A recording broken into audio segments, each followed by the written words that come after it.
भजन संहिता, परमेश्वर में भरोसा रखना और उसकी आराधना करना।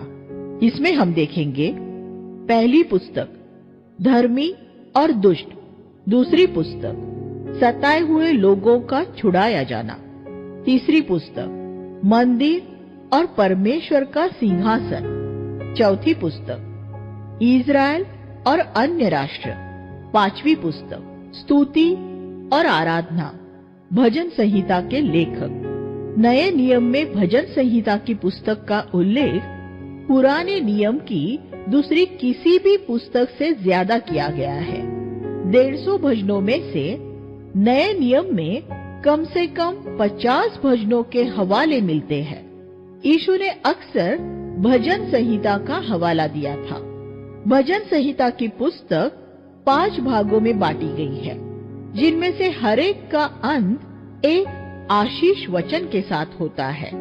पहली पुस्तक भजन 1 से 41, दूसरी पुस्तक भजन 42 से 72, तीसरी पुस्तक भजन 73 से 89, चौथी पुस्तक भजन 90 से 106, पांचवी पुस्तक भजन 107 से 150। 70 से ज्यादा भजन दाऊद द्वारा, कुछ आसाफ द्वारा, कुछ कोरह के पुत्रों द्वारा, 2 सुलेमान द्वारा, 1 मूसा द्वारा, 1 हेमान द्वारा और 1 ईथान द्वारा लिखे गए हैं। अन्य भजनों के लेखक अज्ञात है। भजन संहिता की पुस्तक 5 पुस्तकों में बांटी गई है। पहली पुस्तक भजन 1 से 41 तक है। दूसरी पुस्तक भजन 42 से 72 तक है। तीसरी पुस्तक भजन 73 से 89 तक है। चौथी पुस्तक भजन 90 से 106 तक है और पांचवी पुस्तक भजन 107 से 150 तक है। इन 5 पुस्तकों में से हर एक में बहुत से विषय समाये हुए हैं, लेकिन कुछ लोग इन 5 पुस्तकों की तुलना मूसा की पहली 5 पुस्तकों से करते हैं और इनमें कुछ समानता है। बहुत से भजनों में धर्मी लोगों और दुष्ट लोगों के बीच का फर्क दर्शाया गया है। एक विषय वस्तु जो अनेक भजनों में सामान्य रूप में पाई जाती है, वो है परमेश्वर द्वारा शत्रुओं से छुड़ाया जाना। 150 भजनों में से 72 भजनों में कहीं न कहीं भजनकार के शत्रुओं का उल्लेख है। हम कुछ भजनों को गहराई से देखेंगे, लेकिन कुछ की सिर्फ विषय वस्तु या कोई महत्वपूर्ण पद ही देखेंगे। पहली पुस्तक धर्मी और दुष्ट, भजन 1 पूरी भजन संहिता की पुस्तक का परिचय है। ये भजन एक ऐसे आशीषित व्यक्ति के विषय में बताता है जो पापमय मार्गों से दूर रहता और परमेश्वर के वचन पर मनन करता है। पाप से दूर रहना ही काफी नहीं है, उस हृदय का परमेश्वर के वचन से भरा रहना जरूरी है, जो पाप से शुद्ध हो गया है। परमेश्वर के वचन पर रात दिन मनन करने का अर्थ है कि जो कुछ हमने पढ़ा है उस वचन के विषय में हम अक्सर सोचते रहे और उसे अपने हृदय की गहराई में बसने दे। बिल्कुल उसी तरह जैसे हमारे द्वारा खाया हुआ खाना हमारे अंदर जाकर घंटों बाद पच जाता है और हमारा लहू, मांस और हड्डियां बन जाता है। हम खाना खाने में बहुत कम समय खर्च करते हैं। असल में ये उस खाने की पचाने की प्रक्रिया है जो घंटों तक चलती रहती है। इसी तरह हमारा परमेश्वर के वचन को पढ़ने का समय थोड़ा ही हो सकता है, लेकिन उस पर होने वाला चिंतन मनन बहुत महत्वपूर्ण है। अगर हम ये करेंगे तो हम नदी के किनारे लगे ऐसे पेड़ों के समान होंगे जो हमेशा फलवंत होते हैं और जो कुछ हम करेंगे उसमें सफल होंगे। तब परमेश्वर की आशीष हमारे हाथों के सभी कामों पर और हमारे मुख के सभी शब्दों पर होगी। परमेश्वर यही चाहता है कि हम सब इस तरह जीवन व्यतीत करें। भजन 2 एक मसीही भजन है जो मसीह के राज्य की बात करता है। 13 भजनों में मसीह ख्रिस्त के विषय में कम से कम 18 नबूवतें मिलती है। ये भजन ऐसा है जो मसीह को राजा के रूप में राज्य करता हुआ दर्शाता है। वह जो स्वर्ग में विराजमान है हंसता है। राजा को संसार अस्वीकार कर देता है। पद 2 लेकिन परमेश्वर कहता है, तू मेरा प्रिय पुत्र है, मुझसे मांग तो मैं जाति जाति को तेरे उत्तराधिकार में और पृथ्वी के छोर तेरी निज भूमि होने के लिए दे दूंगा। तू लौह दंड से उनके टुकड़े टुकड़े कर देगा। पद 7 से 9 एक दिन यीशु पृथ्वी पर राज्य करेगा। हमसे ये कहा गया है कि वह दिन आने से पहले हम पुत्र को चूम ले। भजन 3 दाऊद द्वारा तब लिखा गया जब उसके पुत्र अबशालोम ने विद्रोह कर उसका राज ले लिया था और उसे यरूशलेम छोड़कर भागना पड़ा था। उसने यहाँ अपने परमेश्वर में भरोसा दर्शाया है। वह कहता है, तू मेरी महिमा है और तू ही मस्तक को ऊंचा करने वाला है। पद 3 हम इस भजन को अक्सर रविवार को बड़े आराम से एक भवन में बैठकर गाते हैं, लेकिन दाऊद ने ये तब गाया था जब वह अबशालोम से अपनी जान बचाकर भाग रहा था। दाऊद ने ज्यादातर भजन महल में बैठे हुए नहीं, बल्कि बड़े दबाव में एक गुफा में से दूसरी गुफा में भागते हुए लिखे थे। अगर दाऊद पर वह भारी दबाव न होता तो इनमें से बहुत से प्रेरित वचन कभी न लिखे जाते। हमारे जीवन के सबसे बड़े पाठ परमेश्वर हमें तभी सिखाता है जब हम दबाव में होते हैं। हमें दबाव में रखकर ही परमेश्वर हमें दूसरों के लिए एक आशीष बना सकता है। टूथपेस्ट की ट्यूब को दबाने के बाद ही उसमें से पेस्ट बाहर आता है। परमेश्वर भी हमारे शत्रुओं द्वारा हमें दबाता है कि हमारे अंदर से उसका शब्द बाहर आए। जितना ज्यादा दबाव होता है, हमारी सेवकाई उतनी भरपूर होती है। भजन 4 शाम की प्रार्थना है। 4:8 पिछला भजन सुबह की प्रार्थना थी। 3:5 दोनों ही परमेश्वर की रक्षा करने की सामर्थ्य में विश्वास करते हैं। परमेश्वर ने भक्त को अपने लिए अलग कर रखा है। पद 3 हमें परमेश्वर द्वारा संसार से अलग किया गया है और सिर्फ उसके होने के लिए रखा गया है। और फिर हमें क्रोध के पाप के विरुद्ध चेतावनी दी गई है। क्रोध तो करो पर पाप मत करो। पद 4 NASB कोष्टक।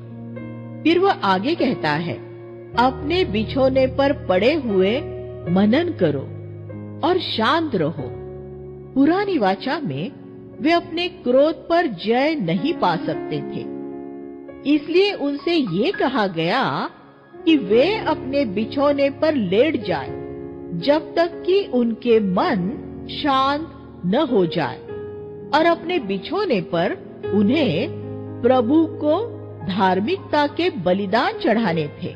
पद 5 और उस पर से उन्हें तभी उठना था जब उनके क्रोध की जगह आनंद ने ले ली हो और वे ये कह सकते हो, प्रभु तूने मेरे हृदय को आनंद से भर दिया है। पद 7। ये उन मसीहों के लिए भी एक अच्छी व्यावहारिक सलाह है जिन्होंने अभी तक अपने क्रोध पर जय नहीं पाई है। नई वाचा में इस पद का उल्लेख इफिसियों 4:26 में इस तरह किया गया है, क्रोध तो करो पर पाप न करो। लेकिन फिर हमें ये उपदेश भी दिया गया है कि हम क्रोध को अपने से दूर करें। इफिसियों 4:31। नई वाचा में हमारा ये विशेषाधिकार है। भजन 5 शत्रुओं से बचाने के लिए प्रार्थना है। हे परमेश्वर, भोर के समय तू मेरी आवाज सुनेगा। प्रातः काल मैं तुझसे प्रार्थना करके तेरी बाट जोहूंगा। पद 3। हर एक सुबह की शुरुआत करने का ये अच्छा तरीका है। वे सब जो तेरी शरण लेते हैं सदा आनंद के गीत गाते रहे, क्योंकि तू उन्हें बचाता है। पद 11। भजन 6 परमेश्वर की दया पाने के लिए की गई प्रार्थना है। मेरे सब शत्रु लज्जित होकर बहुत ही व्याकुल होंगे। पद 10। एक विश्वास का अंगीकार कथन है।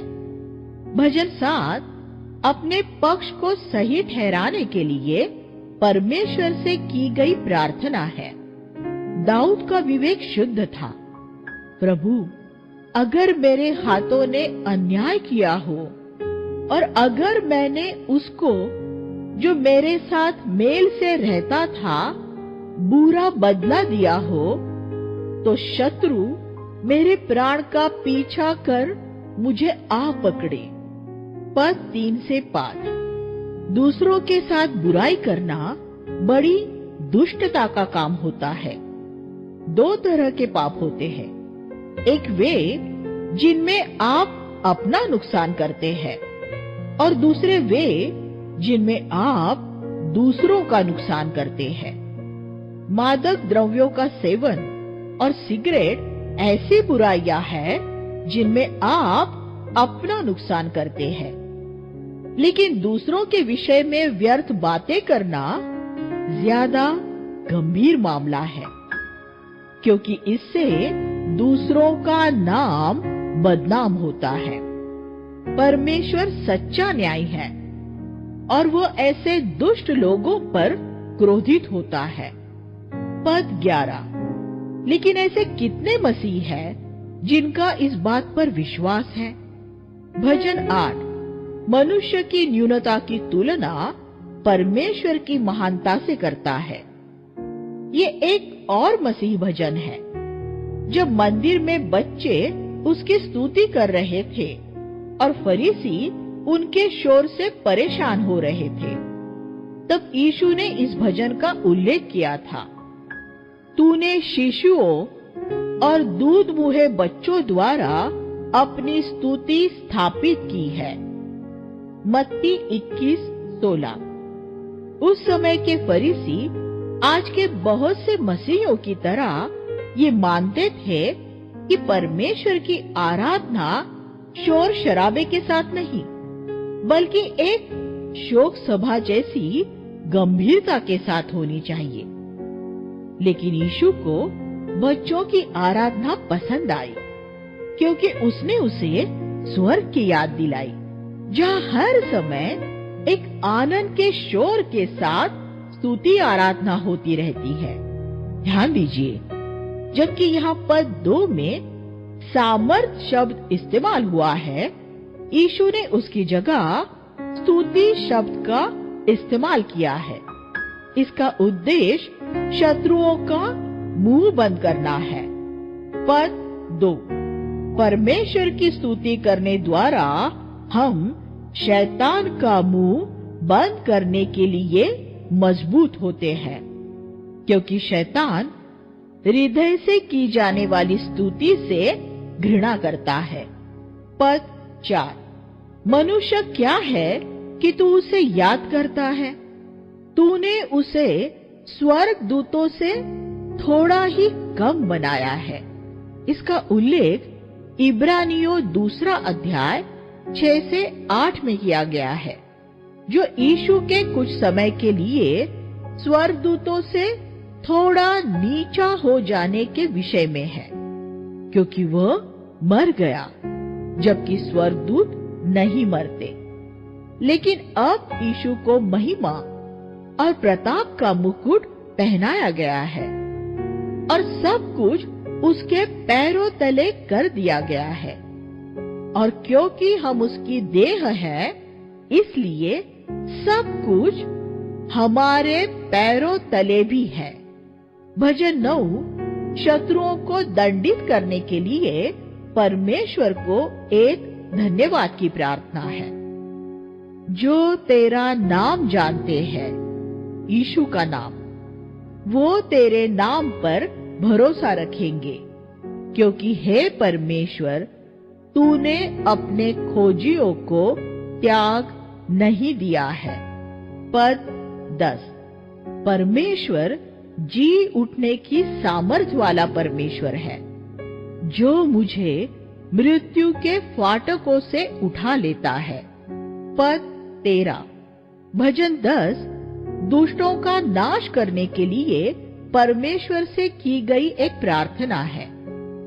दुष्ट अपने अभिमान के कारण परमेश्वर की खोज नहीं करता, लेकिन परमेश्वर अनाथों और दबे कुचलों को संभालता है कि पृथ्वी के दुष्ट लोग उन्हें न तो सता सके और न आतंकित कर सके। पद 4 और 18, भजन 11 प्रभु द्वारा धर्मी जनों की रक्षा करने के विषय में है। यहाँ ऐसा कहा गया है कि परमेश्वर धर्मी और दुष्ट दोनों को परखता है। पद 5, और वह उससे घृणा करता है जो दूसरों को हानि पहुंचाता है। परमेश्वर जब हमें परखता है तो वह हमें एक ऊंचे स्तर पर ले जाना चाहता है, बिल्कुल वैसे ही जैसे एक छात्र परीक्षा देकर अगली कक्षा में जाना चाहता है। भजन 12 हमारी जीभ के इस्तेमाल के विषय में बात करता है। इसकी शुरुआत ये कहते हुए होती है कि अब ईश्वरीय लोग ऐसे कम होते जा रहे हैं और ऐसा लगता है जैसे विश्वास योग्य लोग ही नहीं रहे हैं। और फिर अगले 3 पदों में जीभ के विषय में बात करते हैं। झूठ, चापलूसी, कपट, गर्व सब जीभ द्वारा ही प्रकट होते हैं। एक ईश्वरीय व्यक्ति का पहला चिन्ह उसकी मृदु बातचीत होती है, लेकिन अधर्मी कहते हैं हमारे होठ तो हमारे अपने हैं, हम वही बोलेंगे जो हम चाहते हैं। पद 4, जो व्यक्ति अपनी जीभ को वश में रख सकता है वही सिद्ध हो सकता है। याकूब 3:2, एक ईश्वरीय यह जानता है कि परमेश्वर के शब्द पवित्र है, ऐसी चांदी के समान जो भट्टी में 7 बार शुद्ध की गई है। पद 6, इसलिए वो बोलने से पहले ये सोचता है कि वह क्या बोलने वाला है। अगर उसे कुछ शक होता है तो वह अपने शब्दों को अपने हृदय की भट्टी में डाल देता है और अपने आप से कुछ सवाल करता है, क्या ये बोलना मेरे लिए जरूरी है? क्या मैं ये बात और कोमलता के साथ बोल सकता हूँ? क्या मैं सच बोल रहा हूँ? क्या मैं प्रेम में होकर बोल रहा हूँ? आदि। फिर वो ये फैसला करता है कि उसे क्या बोलना है और कैसे बोलना है। अगर वह किसी की गलती सुधारने के लिए कोई पत्र लिख रहा है तो उसे भेजने से पहले जरूरी लगने पर वह उसे 7 बार लिखेगा। भजन 13। संकट के समय प्रभु से सहायता मांगने के लिए की गई एक प्रार्थना है। इसके अंत में लिखा है, मैं परमेश्वर के लिए भजन गाऊंगा क्योंकि उसने मेरी बड़ी भलाई की है। भजन 14 एक दुष्ट व्यक्ति का वर्णन करता है। हर एक निरीश्वरवादी मूर्ख है। पद 1। पद 2 और 3 एक पाप में गिरे व्यक्ति का बयान करते हैं और इनका उल्लेख रोमियो 3 अध्याय 10 से 12 में किया गया है। भजन 15 एक व्यक्ति के परमेश्वर के सामने खड़े रहने की योग्यताओं के विषय में बताता है। उसे अपने हृदय से सच बोलना है। उसे उनका आदर करना है जो परमेश्वर का भय मानते हैं। परमेश्वर की कलीसिया में हम लोगों का आदर करते हैं, लेकिन वह संसार की रीति से नहीं करते। इसलिए नहीं करते क्योंकि वे धनवान या लोकप्रिय है, बल्कि इसलिए क्योंकि वे परमेश्वर का भय मानते हैं। इस भजन को धीरे धीरे पढ़े और इसकी ज्योति को ये अनुमति दे कि वह आपकी छानबीन कर सके, क्योंकि ये लिखा है कि जो इस तरह जीते हैं वे कभी नहीं डगमगाएंगे। पद 5। इस संसार में बहुत सी बातें बहुत जल्दी हिलाई जाने वाली है, लेकिन ये व्यक्ति हिलाया नहीं जाएगा। भजन 16 एक और मसीही भजन में है, जिसमें दाऊद कहता है कि उसे प्रभु और उसके संतों के अलावा और कुछ नहीं चाहिए। पद 3 में वह कहता है कि पवित्र लोग महिमामय जन है, जिनसे वह बहुत प्रसन्न है। जब हम आपस में एक दूसरे से प्रेम रखेंगे, तब सब लोग ये जान लेंगे कि हम यीशु मसीह के शिष्य हैं। पद 8। मैंने प्रभु को निरंतर अपने सम्मुख रखा है, इसलिए कि वह मेरे दाहिने हाथ पर रहता है। मैं कभी न डगमगाऊंगा। वह पद है जिसका उल्लेख करते हुए पतरस ने प्रभु यीशु के विषय में बात की थी। प्रेरितों 2:25। हमें यीशु के उदाहरण का अनुसरण करना है और जो कुछ भी हम कहते या करते हैं उसमें प्रभु को अपने सम्मुख रखना है। तब वो हमें संभालने के लिए हमारे भी दाहिने हाथ पर रहेगा। परमेश्वर की उपस्थिति में आनंद की भरपूरी है और उसके दाहिने हाथ में सदा अनंत सुख रहता है। पद 11। आनंद और सुख उनके सबसे शुद्ध रूप में सिर्फ परमेश्वर की उपस्थिति में ही पाए जाते हैं, जहां वे अनंत है। पृथ्वी के आनंद सतही और क्षणभंगुर होते हैं। भजन 17 एक और ऐसा भजन है जिसमें दाऊद ने उसे सताने वालों से उसकी रक्षा के लिए प्रार्थना की है। पद 15 जी उठने के दिन की सुबह की बात करता है, जब हम सच्ची धार्मिकता में प्रभु के मुख का दर्शन करेंगे और उसके स्वरूप को देखकर तृप्त हो जाएंगे। इसके 2 अर्थ हो सकते हैं। एक ये कि जब हम उसे देख लेंगे तो हम संतुष्ट हो जाएंगे, और दूसरा ये कि जब हम उसके जैसे बन पाएंगे तब हम संतुष्ट हो जाएंगे। हमारी आशीष भरी आशा दोहरी है, उसे देखना और उसके जैसे हो जाना। 1 यूहन्ना 3:2। भजन 18 छुटकारे का एक और भजन है। इसके पद 16 से 19 हमारे उद्धार का एक सुंदर चित्र है।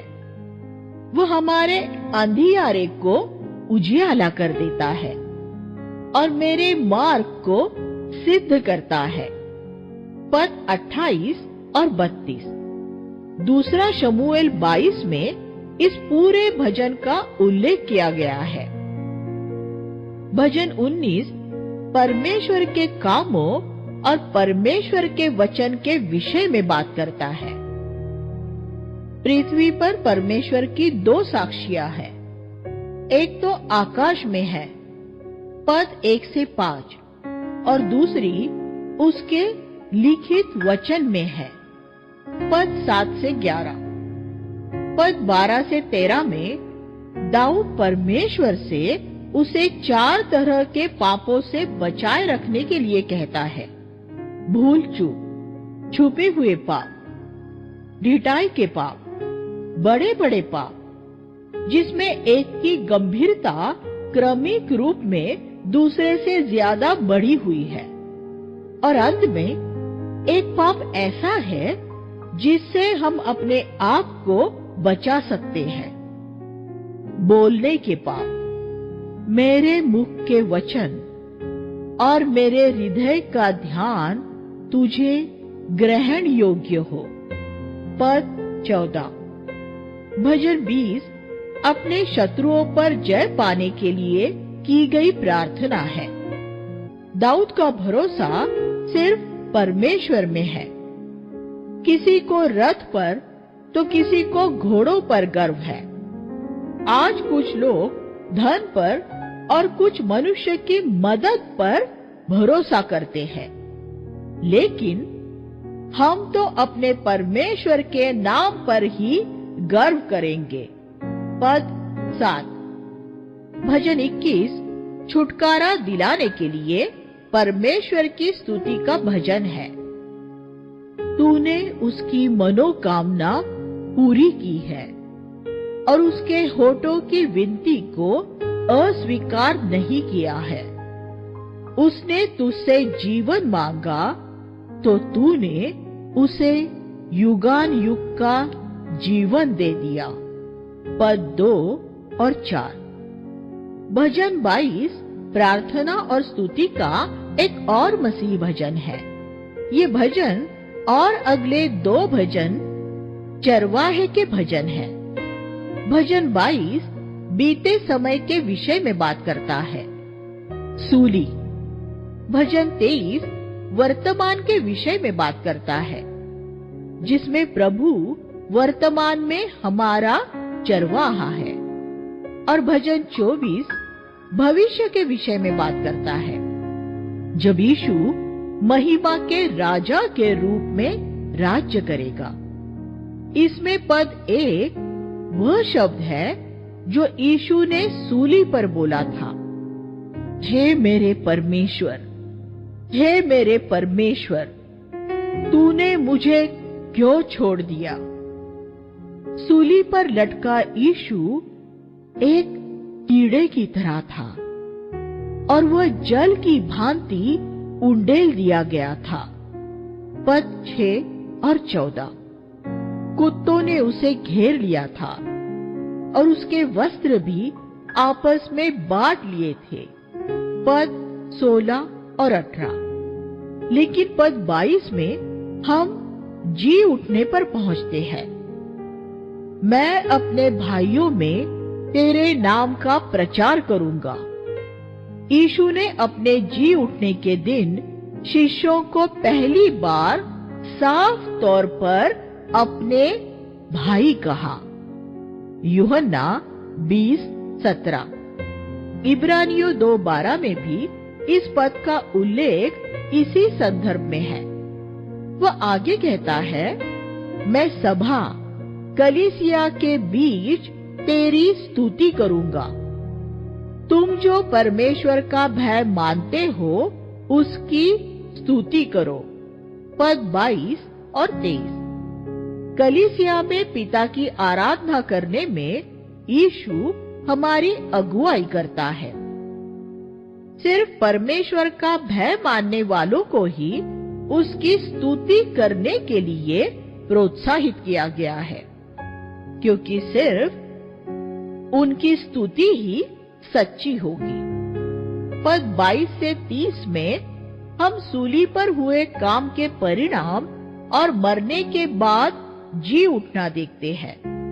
यहाँ 3 पद परमेश्वर की स्तुति के विषय में है, पद 22, 23 और 26, और 2 पद परमेश्वर की आराधना के विषय में है, पद 27 और 29, और इनके बाद 1 पद परमेश्वर की सेवा के विषय में है, पद 30। तो ये स्तुति, स्तुति और स्तुति ही है, जिसके बाद आराधना और आराधना है, और फिर सेवा है। कितने कम लोग हैं जो प्रभावी सेवा की तैयारी में स्तुति और आराधना के महत्व को जान सके हैं। भजन 23 चरवाहे का भजन है। जब प्रभु हमारा चरवाहा होता है तब हमें कुछ घटी नहीं होती। पद 1, वह हमें हरी चरागाहों में बैठाता है, वह हमें ले चलता है, वह हमारे जी में जी ले आता है, वह हमारी अगुवाई करता है। हम अक्सर सोचते हैं कि हमें प्रभु के लिए क्या करना है, लेकिन यहाँ इस बात पर जोर दिया गया है कि प्रभु हमारे लिए क्या करता है। हम परमेश्वर के लिए तभी प्रभावी हो सकते हैं जब पहले हम उसे अपने अंदर एक काम करने देंगे।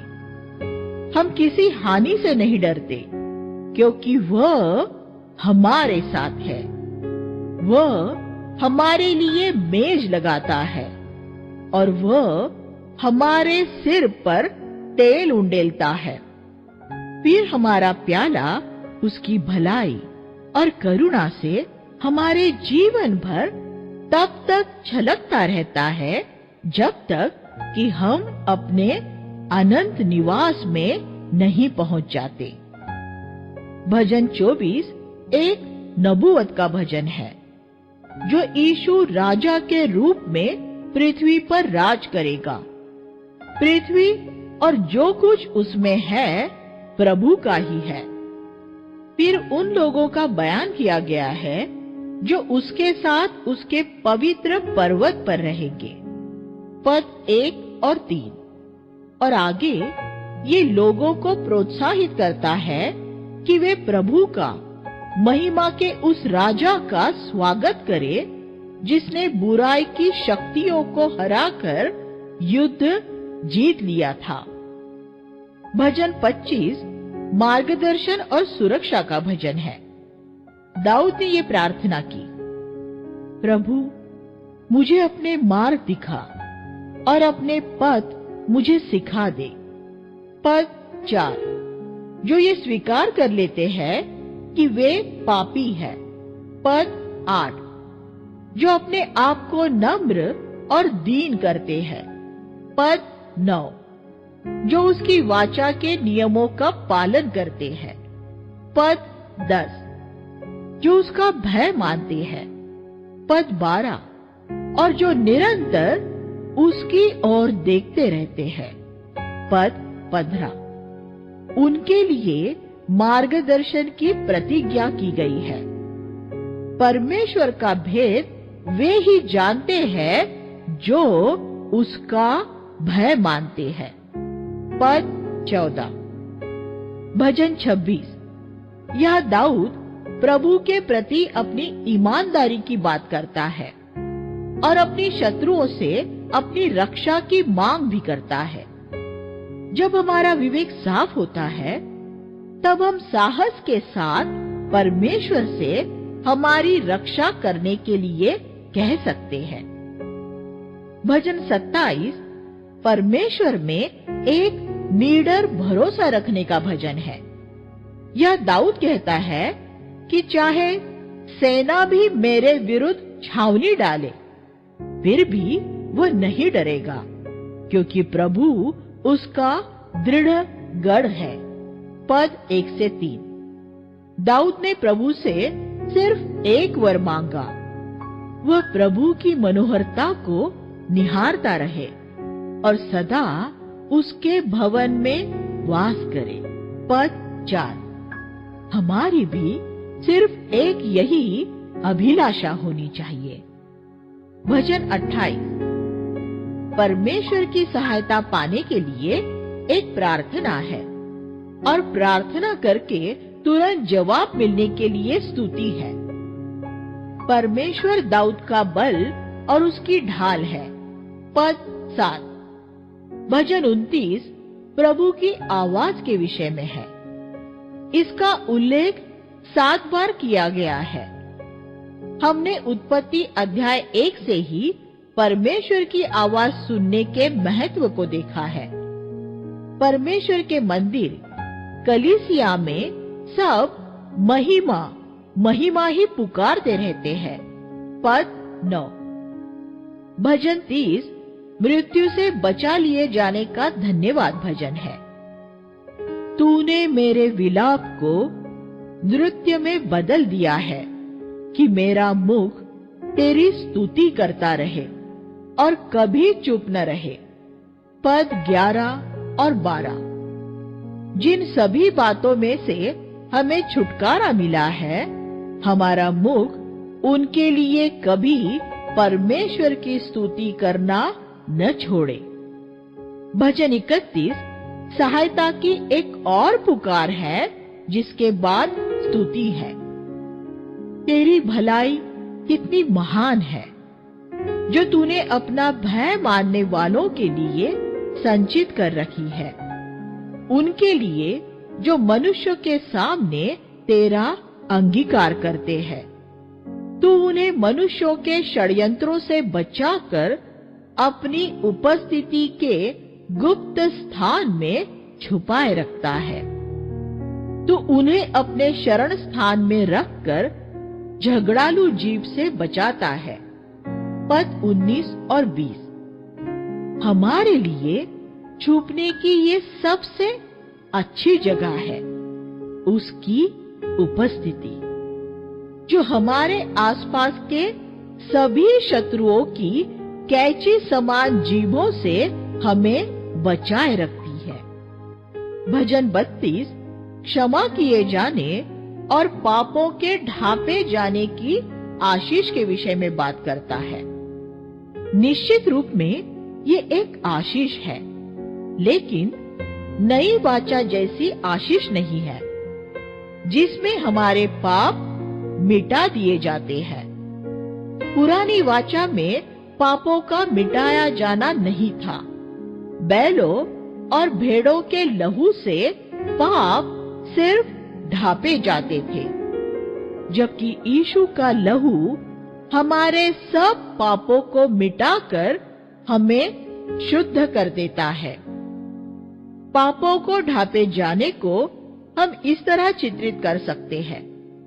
हमारे सभी पाप एक ब्लैक बोर्ड पर लिखे जाने के बाद एक चादर से ढांप दिए गए हैं। लेकिन अगर आप चादर हटा देंगे तो वे पाप फिर देखे जा सकेंगे। लेकिन मिटा दिया जाना ऐसा है जैसे एक गीले स्पंज से उन्हें साफ कर देना। दाऊद को ये समझ आ गया था कि उसकी बीमारी का कारण उसका वो पाप था जिसका उसने अंगीकार नहीं किया था। पद 4। जब उसने उसका अंगीकार किया तब वह चंगा हो गया। ऐसा समय होता है जब प्रभु मिल सकता है और हमें उस समय में उससे प्रार्थना करनी चाहिए। वह समय कृपा का ये वर्तमान समय है। पद 6। प्रभु हमें सिखाने और हमारा मार्गदर्शन करने की भी प्रतिज्ञा करता है। पद 8। भजन 33 ये घोषणा करता है कि सिर्फ प्रभु ही अपने लोगों का सहायक है। परमेश्वर की दृष्टि उन पर लगी रहती है कि वह उनके प्राण को मृत्यु से बचाए और अकाल के समय में भी उनको जीवित रखे। पद 18 और 19। भजन 34 प्रभु को धर्मी जन के सहायक के रूप में प्रस्तुत करता है। दाऊद ने ये भजन तब लिखा था जब अपनी निश्चित मृत्यु से बचने के लिए उसने राजा अबीमेलेक के सामने पागल होने का दिखावा किया था। इसलिए वह कहता है, मैं परमेश्वर को हर समय धन्य कहूंगा। इस दुखी जन ने पुकारा और परमेश्वर ने उसकी सुन ली। चख कर देखो कि प्रभु कितना भला है। पद 1, 6 और 8। दाऊद को ये बात समझ आ गई थी कि परमेश्वर का भय मानने वालों के चारों ओर परमेश्वर का दूत छावनी डालकर उन्हें बचाता है। पद 7। उसने ये भी देखा कि परमेश्वर की आंखें धर्मियों पर लगी रहती है और ये कि प्रभु टूटे मन वालों के पास रहता है। पद 15 और 18। दाऊद अपने अनुभव में से बोलते हुए कहता है, धर्मी जन पर बहुत से संकट आते हैं। पद 19। ऐसा कभी न सोचे कि अगर आप एक धर्मी जन हैं, तो आपके जीवन में कोई मुश्किलें नहीं होंगी। आपकी मुश्किलें ज्यादा होगी, लेकिन प्रभु आपको उन सब से छुड़ाएगा। पद 19। और फिर एक और मसीही नबूवत है, वह उसकी हड्डी की रक्षा करता है और उनमें से एक भी टूटने नहीं पाती। पद 20। जो सूली पर पूरी हुई थी। भजन 35 एक और ऐसी प्रार्थना है जिसमें प्रभु से शत्रुओं से लड़ने के लिए कहा गया है। दाऊद से द्वेष करने वाले बहुत से झूठे गवाह उठ खड़े हुए थे। हालांकि उनके साथ बीते समय में दाऊद ने बड़ी भलाई की थी। 11 से 21। यही अनुभव यीशु का था, जिसने यहूदा इस्करियोती के साथ भी बड़ी भलाई की थी। यही बहुत से दूसरे संतों का भी अनुभव रहा है। भजन 36 मनुष्यों की दुष्टता और परमेश्वर की भलाई की तुलना करता है। जो तुझ में भरोसा रखते हैं, वे तेरे भवन की भरपूरी में से तृप्त होते हैं।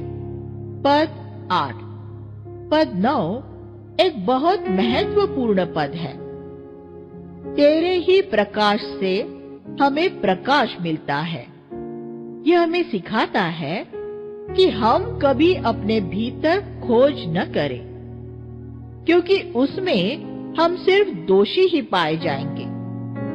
हम परमेश्वर की ज्योति में आने के बाद ही अपनी सही दशा के विषय में जान सकते हैं, और तब हम स्वयं को कभी दोषी महसूस नहीं करेंगे। भजन 37 धर्मियों के आशीषित होने और दुष्टों के नाश होने के विषय में है। धर्मी जन की व्याख्या सिर्फ एक ऐसे व्यक्ति के रूप में ही नहीं की गई है जो सही काम करता है, बल्कि वह जो परमेश्वर में मग्न रहता है। ऐसे व्यक्ति के मनोरथ पूरे होते हैं। पद 4 ऐसे व्यक्ति के कदम परमेश्वर दृढ़ करता है। परमेश्वर अपने लोगों की कदम कदम पर अगुवाई करता है। और ऐसा भी समय होता है जब वह उन्हें रुकने के लिए कहता है। जैसा कि कहा गया है, एक भले व्यक्ति के पड़ाव भी प्रभु तय करता है। जब ऐसा व्यक्ति गिरेगा तो उसकी बहुत गंभीर हानि न होगी, क्योंकि प्रभु स्वयं हाथ थामे हुए होगा। पद 23 और 24। अगर हम धीरज से परमेश्वर की बाट जोहते रहेंगे तो हम पृथ्वी के अधिकारी होंगे। जैसा कि यीशु ने कहा कि मन के दीन लोग पृथ्वी के अधिकारी होंगे।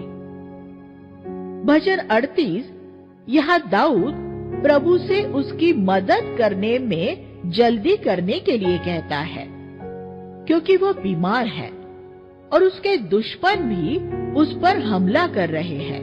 भजन 39 जीवन की क्षणभंगुरता के विषय में बात करता है और दया की एक प्रार्थना के साथ पूरा होता है। हे परमेश्वर, ऐसा कर कि मैं अपना अंत जान सकूं, और ये भी कि मैं कितना क्षणभंगुर हूं। पद 4। दाऊद को ये समझ आ गया था कि परमेश्वर लोगों को पाप से बचाने के लिए उन्हें डांट फटकार कर नम्र और दीन करता है। पद 11। भजन 40 उन अद्भुत कामों के विषय में बताता है जो परमेश्वर अपने सेवकों के लिए करता है, और उसमें अपने शत्रुओं से बचाए जाने के लिए प्रार्थना है। ये भी एक मसीही भजन है। पद 6 से 8 का उल्लेख इब्रानियों 10वां अध्याय 5 से 7 में किया गया है। लेकिन एक बड़े फर्क पर ध्यान दे। दाऊद सिर्फ इतना ही कह सका था, मैं तेरी इच्छा पूरी करने से प्रसन्न होता हूँ। लेकिन यीशु ने इससे आगे बढ़कर ये कहा, हे परमेश्वर, मैं तेरी इच्छा पूरी करने आया हूँ। पुरानी वाचा में लोग जो कुछ हासिल कर सकते थे और जो नई वाचा में हासिल किया जा सकता, उसमें ये फर्क है। वे संत सिर्फ परमेश्वर की इच्छा में प्रसन्न हो सकते थे, लेकिन हम उसे वास्तविकता में कर सकते हैं। भजन 41 चंगाई के लिए और शत्रुओं पर जय पाने के लिए कहता है।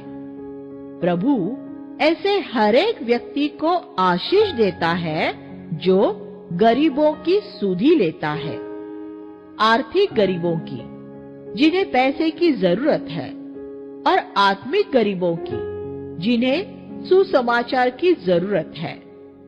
प्रभु ऐसे व्यक्ति को उसके संकट में से छुड़ाने की, उसके शत्रुओं से बचाने की और उसकी बीमारी में उसे चंगा करने की प्रतिज्ञा करता है।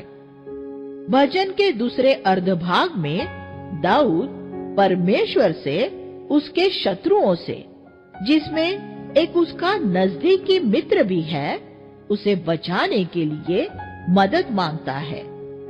इस पद का उल्लेख यूहन्ना 13:18 में यहूदा इस्करियोती के विषय में बताने के लिए किया गया है। पद 11 में दाऊद कहता है कि उसके शत्रुओं का पराजित होना ही इस बात का प्रमाण होगा कि परमेश्वर उससे प्रसन्न है।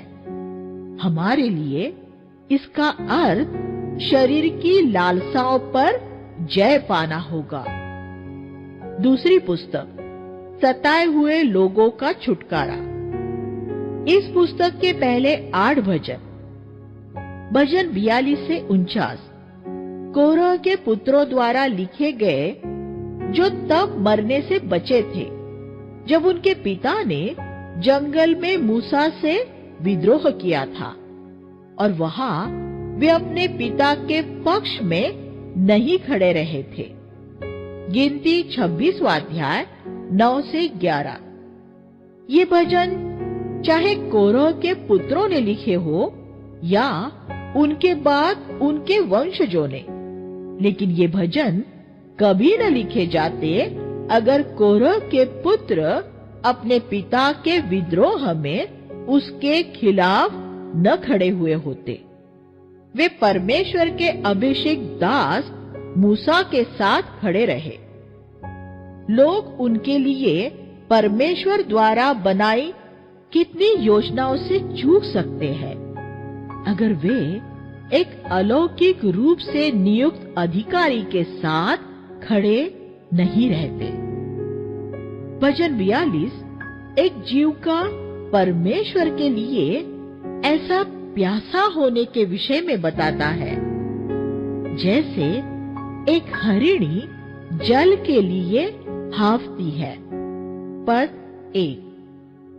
अगर आपके अंदर परमेश्वर के लिए ऐसी लालसा होगी तो आप ये निश्चित जान सकते हैं कि परमेश्वर बहुत जल्दी आपको जवाब देगा। जल प्रपातों की गूंज से सागर सागर को पुकारता है। पद 7। ये हमारे हृदय की गहराई में ऐसा कुछ होने के विषय में बताता है जो परमेश्वर के हृदय की गहराई को छूता है। अगर हम ऐसे हैं और अगर हमारे आसपास के लोग ये कह रहे हैं कि तेरा परमेश्वर कहाँ है, पद 10, तब हम फिर भी परमेश्वर पर भरोसा रख सकेंगे, उसकी स्तुति कर सकेंगे और निराशा पर जय पा सकेंगे। पद 11।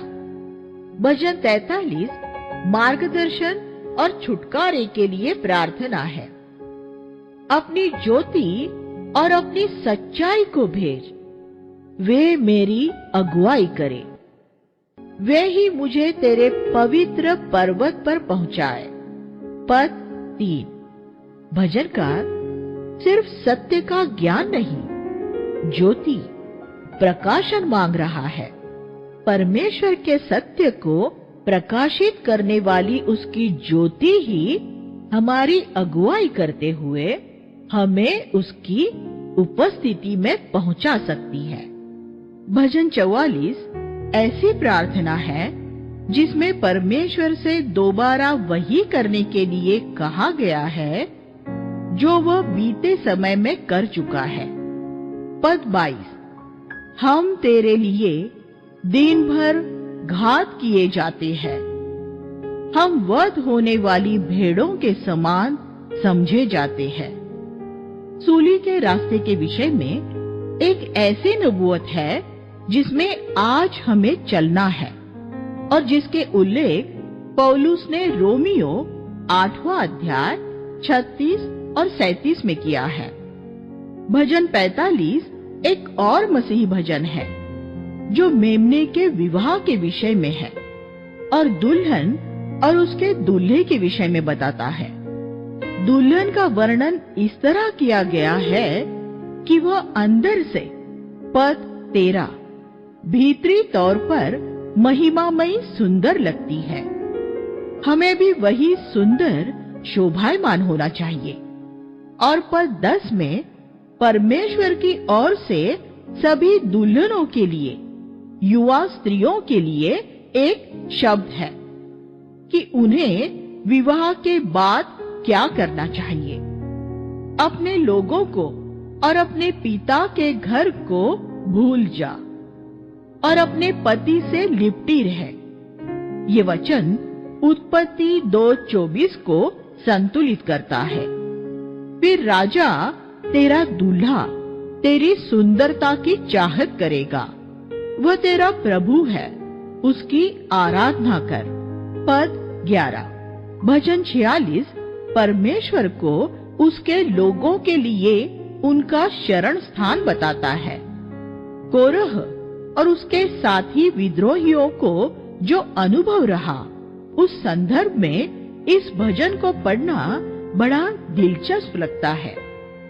कोरह के पुत्र अब ये गा रहे हैं कि चाहे पृथ्वी उलट-पुलट होकर उनके माता पिता को निगल ले और पहाड़ समुद्र तल में जा पड़े, फिर भी वे नहीं डरेंगे।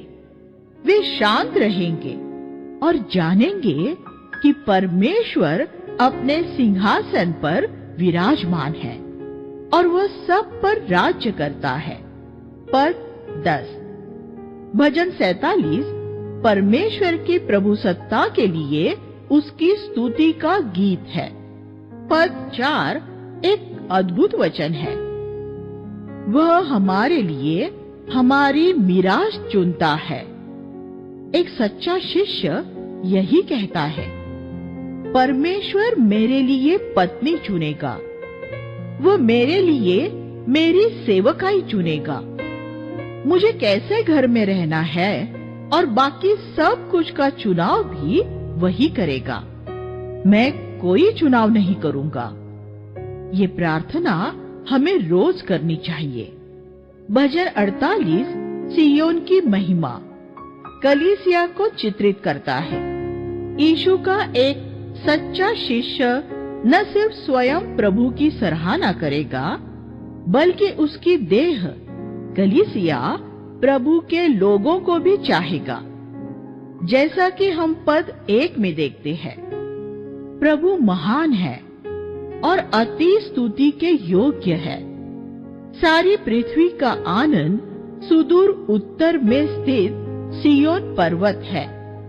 कलीसिया पृथ्वी पर सबसे सुंदर चीज है।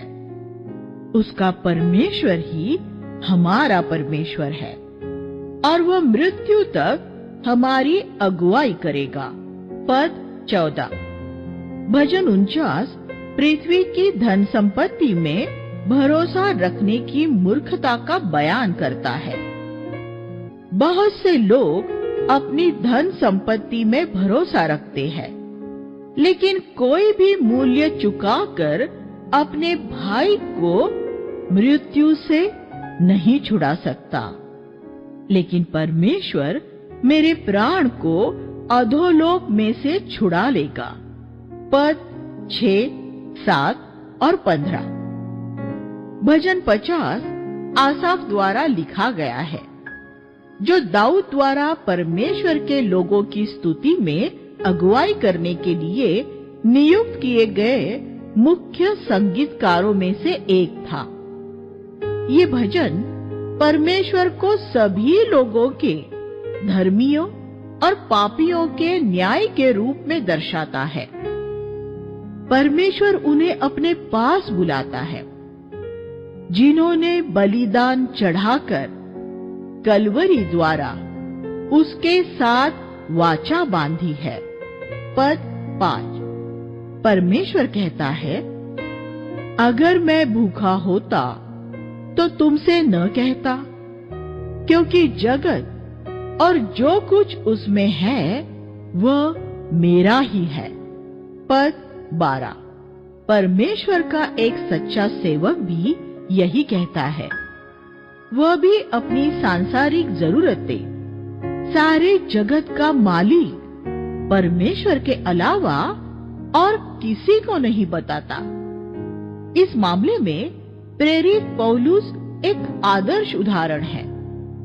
पद 15 में परमेश्वर हमसे एक सुंदर प्रतिज्ञा करता है, संकट के दिन मुझे पुकार और मैं तुझे छुड़ाऊंगा और तू मेरी महिमा करेगा।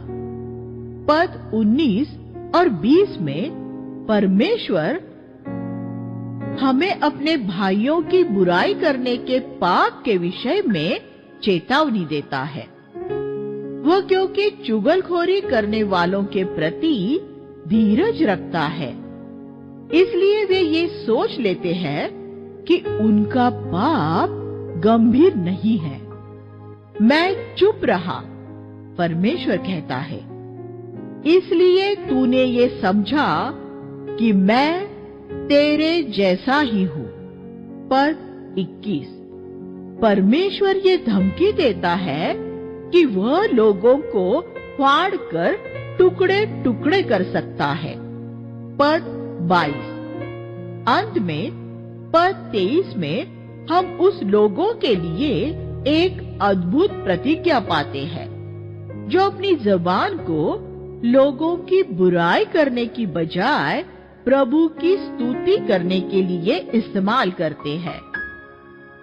जो मेरी स्तुति करता है वह मेरी महिमा करता है और मेरे लिए रास्ता बनाता है कि फिर मैं उसे अपने उद्धार का दर्शन कर सकूं। शाब्दिक अनुवाद। जब हम परमेश्वर की स्तुति करते हैं तब हम सर्वोच्च परमेश्वर के रूप में उसमें अपना विश्वास व्यक्त करते हैं और विश्वास की ये अभिव्यक्ति उसे वह रास्ता देती है जिसके द्वारा वह उसका छुटकारा हम तक पहुंचा सकता है। इसका उदाहरण हमें राजा यहोशापात द्वारा किए गए काम में मिलता है। दूसरा इतिहास 20।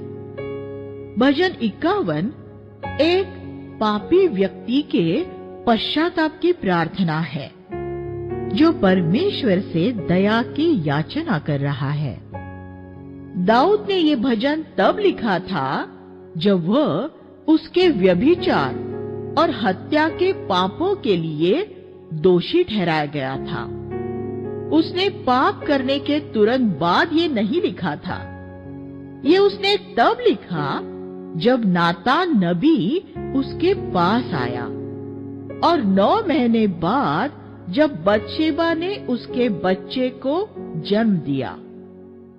ये अद्भुत बात है कि दाऊद को ऐसे गंभीर पापों के लिए दोषी ठहरने में इतना लंबा समय लगा, लेकिन ये भजन मन फिराव का एक सुंदर भजन है और ये हमें दिखाता है कि परमेश्वर ने क्यों उसे इतने जल्दी पुनर्स्थापित कर दिया था। सबसे पहली बात यह है कि उसने आदम की तरह अपने पाप के लिए कोई बहाना नहीं बनाया। पद 3 और 4 वह अपना विश्वास व्यक्त करता है कि अगर प्रभु उसके पाप को क्षमा कर देगा तो वह हिम के समान श्वेत हो जाएगा। पद 7 वह प्रभु से उसे एक ऐसा नया हृदय देने के लिए कहता है जो फिर ऐसे पाप न करे। मुझ में एक शुद्ध हृदय उत्पन्न कर। पद 10 वह परमेश्वर से प्रार्थना करता है कि वह अपना पवित्र आत्मा उससे अलग न करे। पद 11 दाऊद अभिषिक्त होने का मूल्य जानता था और ये भी कैसे पाप की वजह से वह अपना अभिषेक खो सकता था। उसे सबसे ज्यादा इसी बात का डर था। एक टूटे हुए पश्चातापी हृदय को परमेश्वर बहुत मूल्यवान मानता है। पद 17 दाऊद ये समझ गया था कि परमेश्वर हृदय की गहराई में सच्चाई चाहता है। पद 6 लेकिन व्यवस्था में ये संभव नहीं था। लेकिन जो काम व्यवस्था न कर सकी उसे अब परमेश्वर ने अपना पवित्र आत्मा हमारे अंदर रहने के लिए भेजने द्वारा कर दिया है। रोमियो 8वां अध्याय 3 और 4 और यूहन्ना 7वां अध्याय 37 से 39। भजन 52 एक दुष्ट के अंत की तुलना एक धर्मी जन के अंत से करता है। भजन 53 मनुष्य की दुष्टता के विषय में है और ये भजन 14 ही है जो अक्षरशः दोहराया गया है। भजन 54 सहायता, छुटकारे और निर्दोष ठहराए जाने के लिए की गई एक प्रार्थना है। भजन 55 फिर से शत्रु से बचाए जाने के लिए एक प्रार्थना है। ये शत्रु एक बार फिर यहूदा की तरह एक नजदीकी मित्र था। पद 12 से 14। हम पद 17 में पढ़ते हैं कि कैसे दाऊद अक्सर प्रार्थना करता था, सांझ को, भोर को और दोपहर को परमेश्वर मेरा गिड़गिड़ाना सुनेगा। यहूदी दिवस सूर्यास्त को शुरू होकर अगले दिन के सूर्यास्त तक होता था।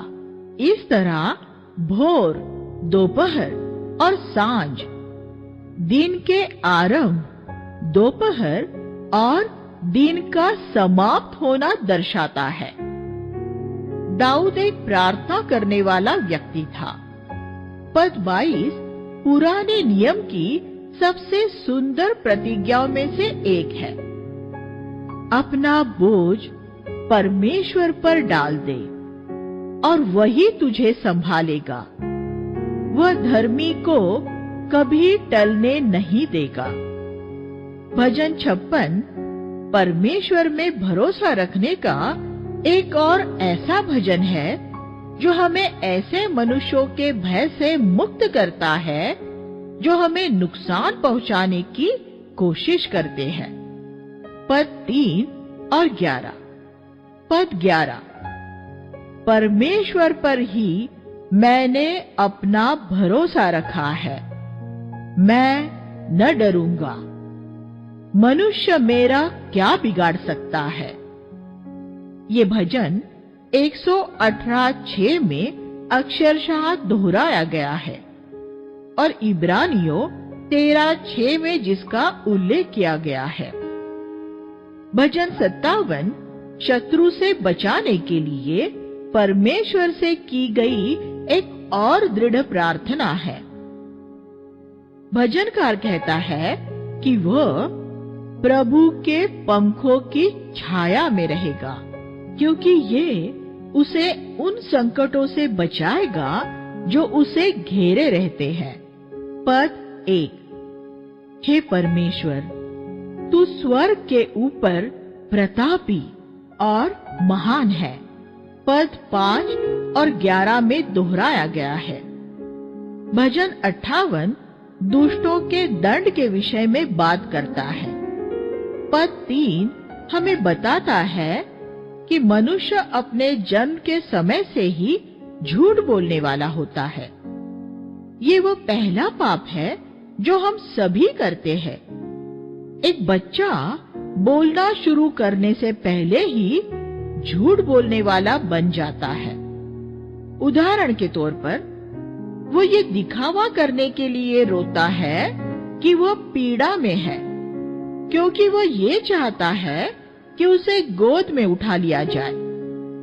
इससे पहले कि हम पृथ्वी छोड़े, हमें इस आदत के खिलाफ गंभीरता से लड़ना होगा। भजन 59 शत्रुओं के खिलाफ सहायता के लिए की गई एक आस्थापूर्ण प्रार्थना है। भजन 60 इस बात पर खेद प्रकट करता है कि परमेश्वर अपने लोगों का समर्थन नहीं कर रहा है और उससे शत्रुओं पर जय पाने के लिए मदद मांगता है। तूने अपना भय मानने वालों को एक झंडा दिया है कि सच्चाई के कारण उसे फहराया जाए। पद 4 परमेश्वर ने यीशु के नाम के रूप में हमें एक झंडा दिया है। हम जहां भी जाए उसे फहराने में हमें लज्जा न हो। भजन 61 दाऊद के विश्वास का अंगीकार है कि परमेश्वर उसकी रक्षा करेगा और उसे एक लंबी आयु देगा। उसकी प्रार्थना ये है, मुझे उस चट्टान पर ले चल जो मुझसे ऊंची है। पद 2 वह चट्टान मसीह है। भजन 62 भी ये भरोसा दर्शाता है कि परमेश्वर ऐसा शरण स्थान है जिस पर भरोसा किया जा सकता है। मेरे प्राण परमेश्वर की ही आस रख, क्योंकि मेरी आशा उसी से है। पद 5। बहुत लोग इसलिए निराश होते हैं क्योंकि उन्होंने अपनी आशा मनुष्य से रखी थी। जो परमेश्वर में भरोसा रखते हैं वे कभी निराश नहीं होंगे। भजन 63 दाऊद के परमेश्वर पर पूरे भरोसे की अभिव्यक्ति है। हालांकि उस समय वह जंगल की वीरानी जगहों में था। वह कहता है, तेरी करुणा जीवन से भी उत्तम है। पद 3। भजन 64 फिर से परमेश्वर पर दाऊद के उस भरोसे को व्यक्त करता है कि वह उसके शत्रुओं का नाश करेगा। भजन 65 परमेश्वर की भलाई के लिए उसकी स्तुति करता है। पद 1 केजेवी कहता है, हे परमेश्वर सियोन कलीसिया में स्तुति तेरी प्रतीक्षा कर रही है। हमारी कलीसियाएं ऐसी जगह होनी चाहिए जहां स्तुति हमेशा परमेश्वर का इंतजार करती हो। जब परमेश्वर हमारे बीच में आए तो वह स्तुति को उसकी प्रतीक्षा करता पाए। परमेश्वर ऐसे लोगों को अपने पास खींच लेता है। पद 4 कहता है, क्या ही धन्य है वह जिसे तूने चुना है और अपने पास बुलाया है। फिर ये भजन परमेश्वर की उस भलाई की बात करता है जो उसने पृथ्वी के लिए की है। भजन 66 भजनकार यहाँ परमेश्वर की इसलिए स्तुति करता है क्योंकि वह उसे एक आशीषित जगह पर ले आया है। लेकिन ये बहुत सी पीड़ाओं और परीक्षाओं में से गुजरने के बाद हुआ था। पद 10 से 12 में हम पढ़ते हैं कि इससे पहले कि परमेश्वर उसे एक आत्मिक संपन्नता की जगह पर लाता, वह उसे बीमारी, आग, पानी और मनुष्यों द्वारा सताए जाने में से लेकर गुजरा। जिस इब्रानी शब्द का अनुवाद यहाँ भरपूरी के मार किया गया है, वह पवित्र शास्त्र में सिर्फ एक और जगह भजन 23:6 में इस्तेमाल किया गया है और वहां इसके अनुवाद में छलकने का भाव है। इस तरह एक उमड़ने और छलकने वाली भरपूर आशीषों का जीवन पीड़ाओं और परीक्षाओं द्वारा ही मिलता है। पद 18 भी एक महत्वपूर्ण पद है। अगर मैं अपने मन में पाप संजोए रखता तो प्रभु मेरी न सुनता। प्रार्थना परमेश्वर के साथ फोन पर बातचीत करने जैसी बात है, लेकिन हमारे हृदय में ऐसे पाप होंगे जिनसे हमने मन नहीं फिराया है, तो परमेश्वर हमारी प्रार्थना सुनने के लिए फोन ही नहीं उठाएगा।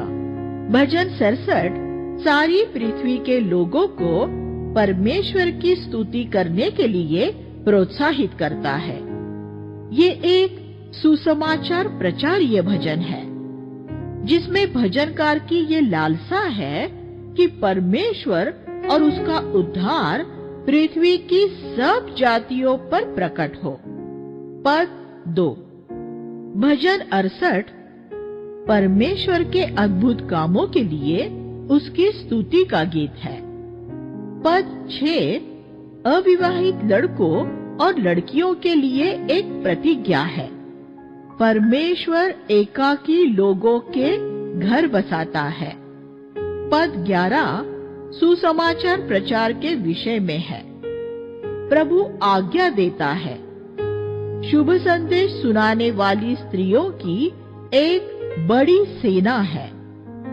परमेश्वर स्त्रियों से ये अपेक्षा करता है कि वे सुसमाचार सुनाएं। पद 18 तू ऊंचे पर चढ़ा और बंदियों की बंधुआई में ले गया। तूने लोगों से वरन हठीले लोगों से भी भेंट ली।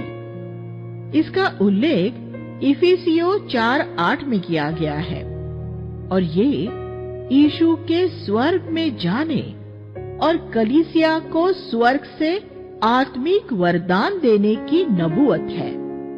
भजन 69 दाऊद की परमेश्वर से एक पीड़ा भरी पुकार है, जिसमें वह परमेश्वर से उन शत्रुओं के खिलाफ सहायता मांगता है जो उसे सता रहे थे। यहाँ कुछ पद मसीह के विषय में नबूवत करते हैं। जो मैंने चुराया नहीं है वह भी मुझे भरना पड़ता है। पद 4 यीशु के सूली पर हमारे पापों का दाम चुकाने के विषय में है। निंदा ने मेरा हृदय तोड़ दिया है। पद 20 ये बताता है कि यीशु एक शारीरिक रूप में टूटे हुए हृदय के साथ मरा था। जब उसकी पसली में भाला भोंका गया तब वहां से लहू और पानी निकला। डॉक्टरों का कहना है कि ये तभी हो सकता है जब हृदय शारीरिक रूप में टूट गया हो। पद 29 जी उठने और स्वर्ग में उठाए जाने की नबूवत है। भजन 70 शत्रुओं से बचाने के लिए एक और याचना है। भजन 71 में भजनकार उसकी वृद्धावस्था में छुटकारा पाने के लिए प्रार्थना करता है। उसके दिन अभी भी परमेश्वर की स्तुति करने में गुजरते हैं। पद 8 और हालांकि वह अब बूढ़ा और सफेद बाल वाला हो गया है, लेकिन वह फिर भी नई पीढ़ी के सामने परमेश्वर की सामर्थ प्रकट करना चाहता है। पद 17 और 18 पद 20 में वह जी उठने में अपना विश्वास व्यक्त करना चाहता है। तू मुझे पृथ्वी की गहराइयों में से उबार लेगा। पद 72 दाऊद ने अपने पुत्र सुलेमान के लिए लिखा था। जैसा कि पहले ही पद से स्पष्ट हो जाता है, इसमें वो ये बताता है कि एक राजा को कैसा होना चाहिए और उसे क्या करना चाहिए। लेकिन ये एक अफसोस की बात है कि जैसा यहाँ बयान किया गया है, सुलेमान वैसा राजा न बन सका था। ये हमारे लिए एक चेतावनी है। ये हो सकता है कि हम भी भजन संहिता की इन अद्भुत बातों का अध्ययन करने के बाद इनमें से एक का भी अभ्यास अपने जीवन में न करें। आइए हम प्रार्थना करें। हे स्वर्गीय पिता, जो बातें हम सुन रहे हैं उसे गंभीरता से लेने के लिए हमारी सहायता कीजिए, ताकि हम भरोसा और विश्वास की आत्मा में जिए कि आप हमारे शत्रुओं पर विजय पाएंगे और आप हमारी अगुवाई करेंगे सियोन में, आपकी कलीसिया के निर्माण के लिए हमारे भूमि पर। यीशु के नाम में मांगते हैं, आमीन।